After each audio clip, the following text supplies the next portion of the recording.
Me da mucho gusto saludar esta mañana a Juan Carlos Baker, ex subsecretario de Comercio Exterior, uno de las piezas claves, elementos fundamentales en la renegociación del Telecán que se convirtió en TEMEC, el Tratado México, Estados Unidos y Canadá, que a partir de la medianoche ya entró en vigor en México. Además, Juan Carlos Baker es académico de la Escuela de Gobierno y Economía de la UP. ¿Cómo estás, estimado Juan Carlos? Bienvenido. ¿Qué tal, Rodrigo? Muy buenos días. Pues con el gusto de saludarte a ti en la audiencia. Sí, pues lo que va a ser el primer amanecer del TEMEC, ¿no?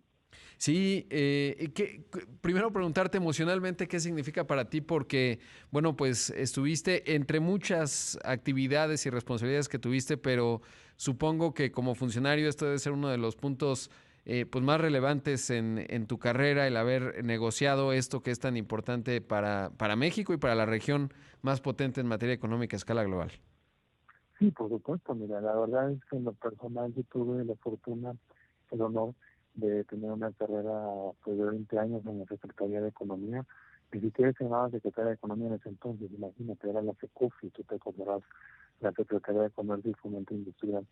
Y pues bueno, en ese tiempo me tocó ver muchas transformaciones del país, me tocó ver cómo México se convertía en un jugador muy importante a nivel internacional, un actor relevante para el comercio, y siendo también pues parte del equipo que negoció sus tratados. También me di cuenta de primera mano pues la necesidad de que México tenía de actualizar sus marcos de referencia. El Telecán pues lo queremos mucho y sin duda fue un parteaguas en México para muchas cosas, pero pues fue un tratado que respondía más a las necesidades de 1994. Necesitábamos algo nuevo para el siglo XXI.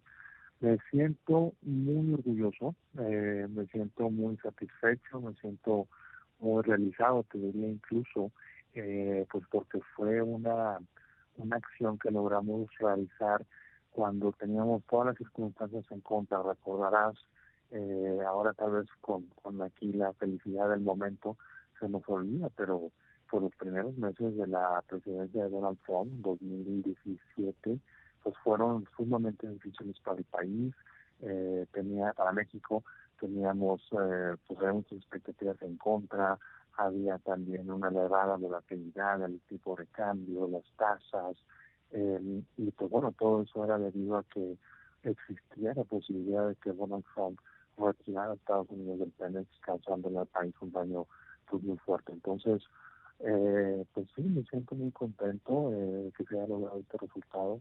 Me siento también pues parte de un equipo que pudo darle a México en el momento en que más lo necesitaba, pues esta tranquilidad, ¿no? Y pues qué bueno que están dando en vigor ahora. Pues sí, finalmente, y como dices, una historia larga en donde incluso en 2017, en los primeros meses, el presidente Trump consideró denunciarlo, es decir, comenzar el proceso de salida o que corriera el plazo y presionar la negociación y hubiera sido realmente aún más complicado. ¿Cuál fue cuando empezaron a diseñar la estrategia de negociación? Además, un personaje en la mesa de enfrente, son muchísimos negociadores en conjunto, pero la cara visible del lado estadounidense es Robert Lighthizer.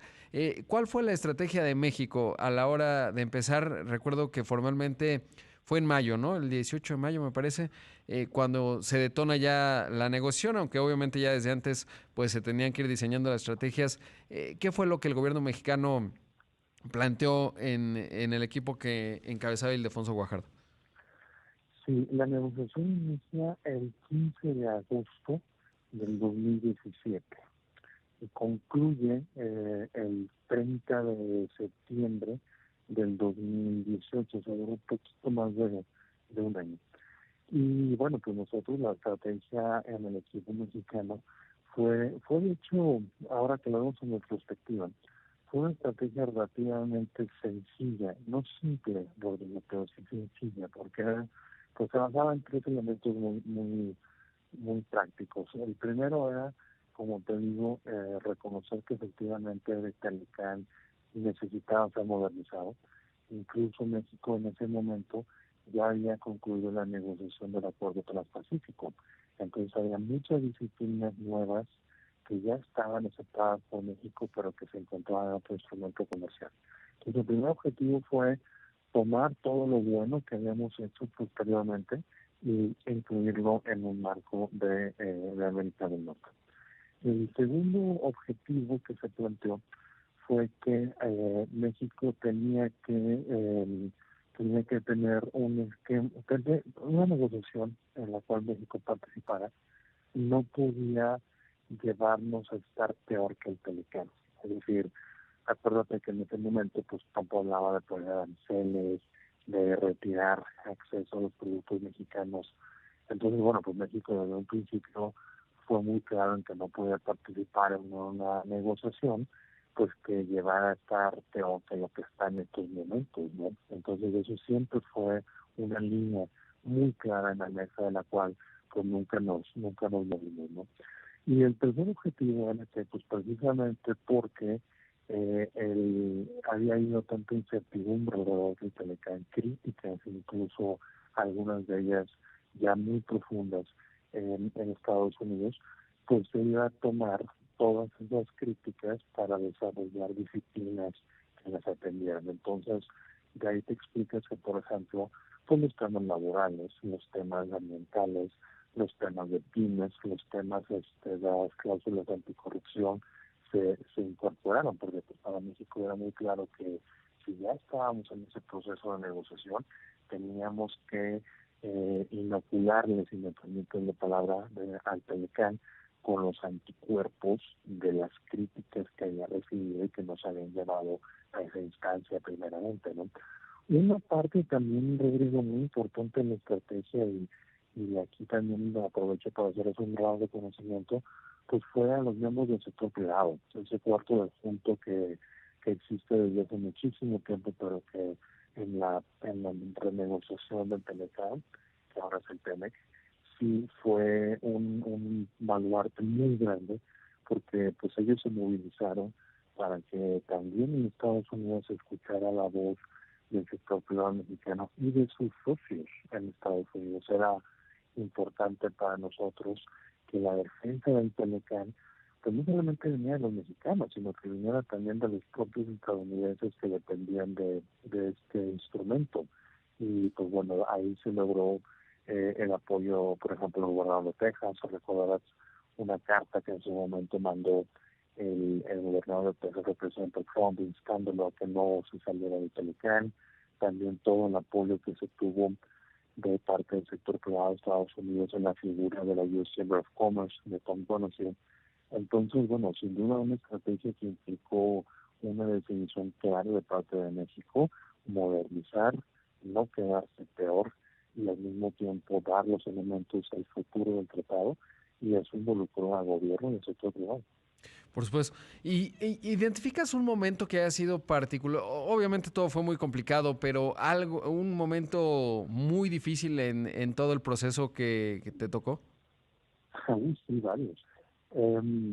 Yo, ahorita que lo mencionabas, hubo un momento, está por ahí ya documentado en varios libros y bueno, creemos que sucedió de una manera bastante similar a como se describe en un libro de un periodista de Estados Unidos que se llama Bob Woodward, que pues tuvo un momento en el cual el presidente Trump tuvo ya enfrente de sí la carta en la cual iba a sacar a Estados Unidos del Telecán. En ese momento yo estaba aquí en México, pero entonces secretario de Alfonso Guajardo estaba en Europa porque había una gira de trabajo. Entonces, cuando nos enteramos de eso, rápidamente nos movilizamos y pues bueno, ahí varios factores intervinieron para apoyar a México, incluyendo el secretario de Agricultura de Estados Unidos, que le demostró las exportaciones y la integración que había del mercado agroalimentario en México y Estados Unidos. Fue un momento muy difícil porque sí estuvimos muy cerca de que se saliera de Estados Unidos. También ya más cercano al cierre en mayo del 2018, ese momento que tú mencionabas, en donde pues incluso hubo unos comentarios del que entonces era el presidente en la Cámara Baja de Estados Unidos, el speaker Paul Ryan, y pues que él decía que si no se le mandaba al Congreso de Estados Unidos el TEMEC, que en ese momento se llamaba TEMEC, pero el nuevo acuerdo antes de cierta fecha, pues que no iba a ser aprobado. Y el speaker se estaba refiriendo simplemente a los tiempos del Congreso, no era de Claro. ninguna manera un ultimátum. Pero bueno, eso pues generó muchísimas reacciones, y nosotros no estábamos listos para llegar a un acuerdo. Entonces, bueno, eso fue otro momento que incluso llegó al rompimiento en las negociaciones, eh, y pues bueno, se retomó después, Claro. pero Juan Carlos, eh, tengo que hacer un corte, pero te pido por favor que te mantengas en la línea para seguir conversando, porque creo que es un día histórico y vale mucho la pena escuchar pues tu experiencia, sobre todo porque pues fuiste una de las piezas fundamentales en todo este proceso tan relevante. Conversando esta mañana con Juan Carlos Baker, ex subsecretario de Comercio Exterior y académico de la Escuela de Gobierno y Economía de la UP.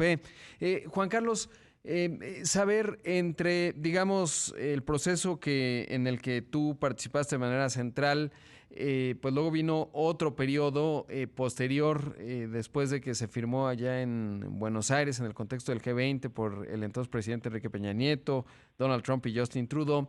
Y luego vino otro periodo de negociación porque la administración de Donald Trump perdió la mayoría en la Cámara de Representantes y se tenía que ratificar y detonó una serie de negociaciones nuevamente, ahora tomando en cuenta la parte legislativa.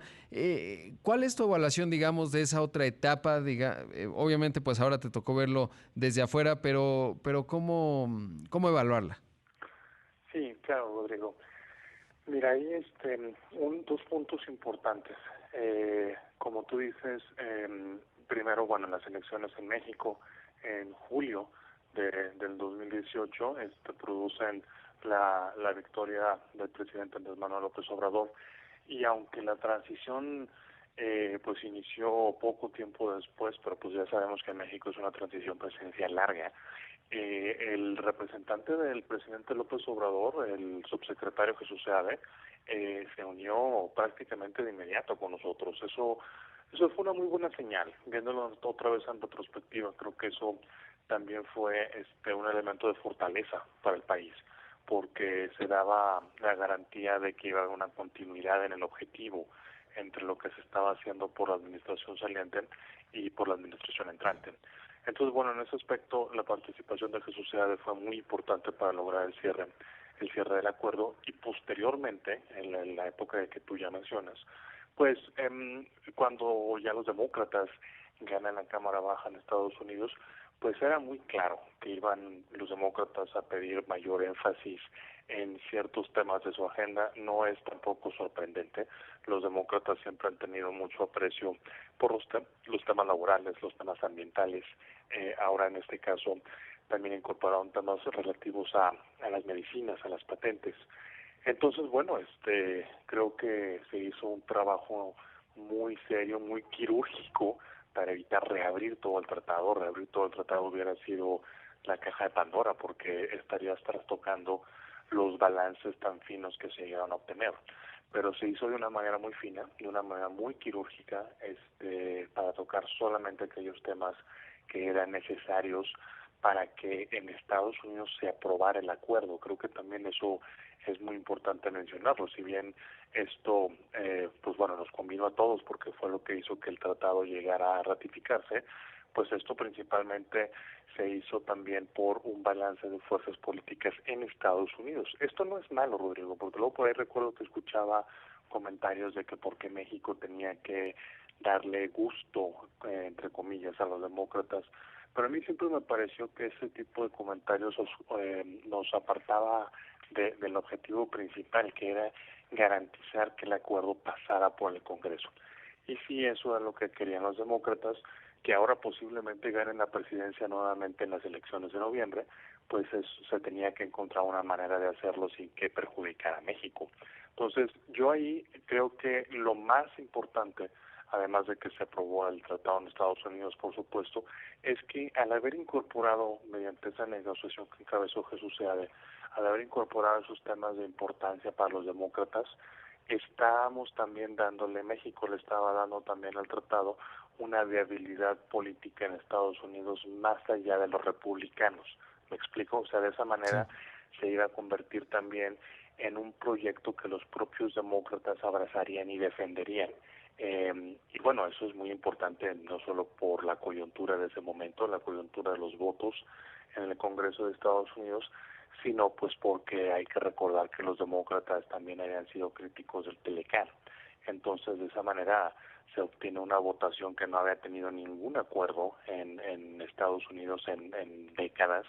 Se logra también que los sindicatos estadounidenses respalden ese tratado, el TEMEC, y pues bueno, eso también nos da mucha estabilidad. A México le da mucha estabilidad saber que el TEMEC no es un proyecto de Donald Trump. TEMEC refleja la nueva visión del comercio que los dos partidos políticos importantes tienen, y eso es muy importante.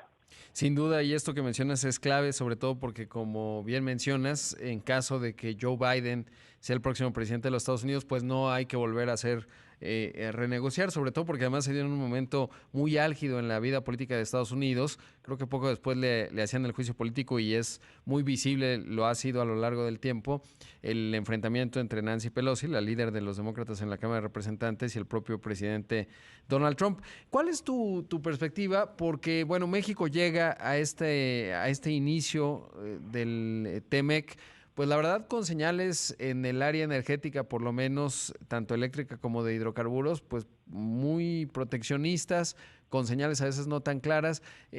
¿Cómo ves, digamos, cómo llega México a partir de hoy y con este nuevo marco de referencia tan relevante? Porque lo decía, pues es la zona económica más importante del planeta. Mira, yo creo que el TEMEC está viendo su primer día, pues sí, en una coyuntura muy difícil. Primero creo que pues nadie nos imaginábamos lo que iba a pasar con el COVID, ¿no?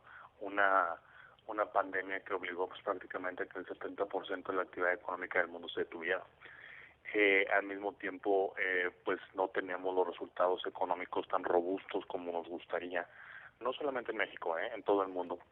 Y pues eso parecería incluso como contraintuitivo, ¿no? ¿Cómo lanzas un acuerdo de esa magnitud con esas condiciones? Pero a mí me parece que este es precisamente el campo más fértil, Rodrigo, para que se envíe la señal al mundo, a los mercados, de que en América del Norte estamos listos para poder enfrentar todo esto y convertirnos en la región más competitiva del mundo. Porque mucho de la crisis que hay actualmente no es por las bases de las economías, es por la cuestión de la confianza. La gente no sabe cuánto tiempo va a durar el encierro, las fábricas no saben en qué momento va a haber de nuevo la demanda agregada que necesitan, y así sucesivamente. Entonces, el TEMEC es un elemento de confianza, es un elemento que da certidumbre, y eso es muy valioso. Igualmente eso también, por respecto de algunas de las cosas, de las decisiones de política pública que se han tomado aquí en México, que pues bueno, han generado nerviosismo entre los inversionistas, ¿no? Y eso pues no estamos diciéndole al auditorio ninguna mentira, ningún secreto, pues es bastante claro cómo ha reaccionado, por ejemplo, ante lo del sector energético, ante la decisión en contra de una cervecería que se estaba construyendo en el norte del país, y bueno, en fin, varias. Y en ese aspecto, el Telecán, ahora TEMEC, precisamente también va a ofrecer esa señal de certeza. Un tratado, Rodrigo, a final de cuentas, cuando lo construimos, no es más que un conjunto de reglas que todos los participantes se están comprometiendo a respetar. Y cuando no lo respetamos, hay unas consecuencias. Entonces, en ese sentido, pues bueno, no quiere decir que el gobierno vaya a cambiar su visión de ciertos temas, y yo no le pongo un adjetivo, no estoy diciendo que sea bueno o malo, simplemente la visión que tiene el gobierno. Pero con el TEMEC en vigor, lo que se tiene que asegurar es que esa visión que el gobierno tenga, cualquiera que sea, debe de ir de la mano y congruente con los compromisos del TEMEC. Y eso otra vez es algo muy importante, pues porque está en el TEMEC ya el marco de referencia regulatorio, legal, administrativo más moderno que tiene México, no el anterior que operaba desde 1994. Por supuesto, eso es Importantísimo. Brevemente, Juan Carlos, preguntarte, así como cuando entró en vigor el Telecan a partir de 1994, el 1 de enero, y pues no era tan visible que México se iba a convertir, por ejemplo, en una potencia en el sector automotriz, ¿cuál dirías tú que son estas áreas en donde México se puede convertir en un motor potente y sobre todo generar prosperidad a través de la generación de valor? ¿Cuál sería un área ahora con este nuevo marco TEMEC? ¿Identificas alguno? Sí, claro. Mira, bueno, primero obviamente la industria automotriz y de autopartes que durante la negociación capturó mucho ahí del interés público, ¿no? Pero las reglas que se incorporaron son más estrictas, sin duda, pero otra vez pues reflejan la manera en la cual el comercio se está comportando actualmente con cadenas de valor más cortas, más profundas. Entonces, bueno, yo creo que la industria automotriz y autopartes, todos los proveedores de esa industria, acero, aluminio, textiles, eléctricos, electrónicos, plásticos, químicos, sin duda también se van a ver beneficiados por ese jalón de la demanda. Creo que también la industria agroalimentaria, Rodrigo, a veces pensamos que el campo pues es el campo mexicano es muy competitivo, es muy exitoso, y en México somos los principales proveedores de muchísimos productos en Estados Unidos: tomates, aguacates, frutas, hortalizas. Y para el sector agroalimentario se modernizaron muchas de las disciplinas que rigen esa actividad.